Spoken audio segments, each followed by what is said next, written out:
ಸುಮಾರು 70 ವರ್ಷ ತುಂಗಭದ್ರಾ ಡ್ಯಾಮ್ ಆಗಿ 70 ವರ್ಷ ಇದೆ. 54 ಸೆಕ್ಷನ್ ಲ್ಯಾಕ್ ಇಡೋದು 54 50 75 ಈ 75 ವರ್ಷದಲ್ಲಿ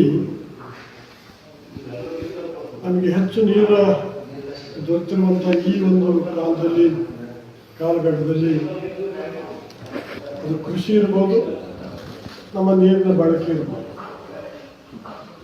ಅತಿ ಹೆಚ್ಚಾಗಿರುವಂಥದ್ದನ್ನು ಮಾತಾಡ್ತೀವಿ.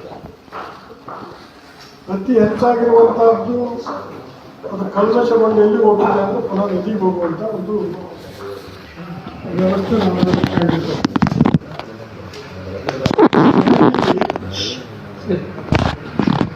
ನಾನು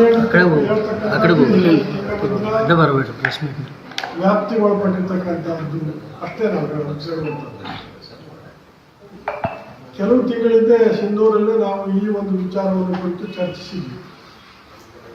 ಚರ್ಚಿಸಿ ನಾವು ಯಾವ ರೀತಿ ಹೋರಾಟ ಮುಂದುವರಿಬೇಕು ಅನ್ನೋದ್ರ ಬಗ್ಗೆಯೂ ಕೂಡ ಚರ್ಚೆ ಮಾಡಿದ್ವಿ.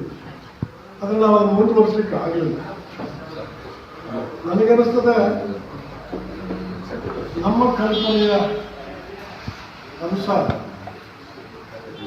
ನಮ್ಮ ಬಸವರಾಜ ಪಾಟೀಲ್ ಅವರ ನೇತೃತ್ವದಲ್ಲಿ ಇಡೀ ಭಾರತದಲ್ಲಿ ಎಲ್ಲ ನದಿಗಳ ಒಂದು ನಿರ್ಮಲತೆ ಕಾಪಾಡುವಂಥ ವಿಚಾರದಲ್ಲಿ ಹೋರಾಟ ಪ್ರಾರಂಭ ಆದ ನಂತರ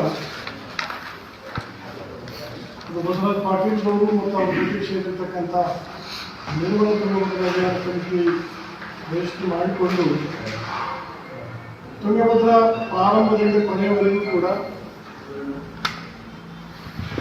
ನಿರ್ಮಲ ಭೂಮಿಯನ್ನಾಗಿ ಪ್ರಾರಂಭ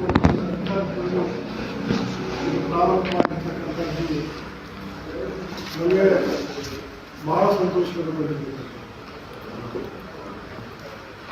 ಹಾಗಾಗಿ ಇವತ್ತು ಈ ಒಂದು ಪಾದಯಾತ್ರೆ, ಈ ಒಂದು ಜನಜಾಗೃತಿ ಅಭಿಯಾನ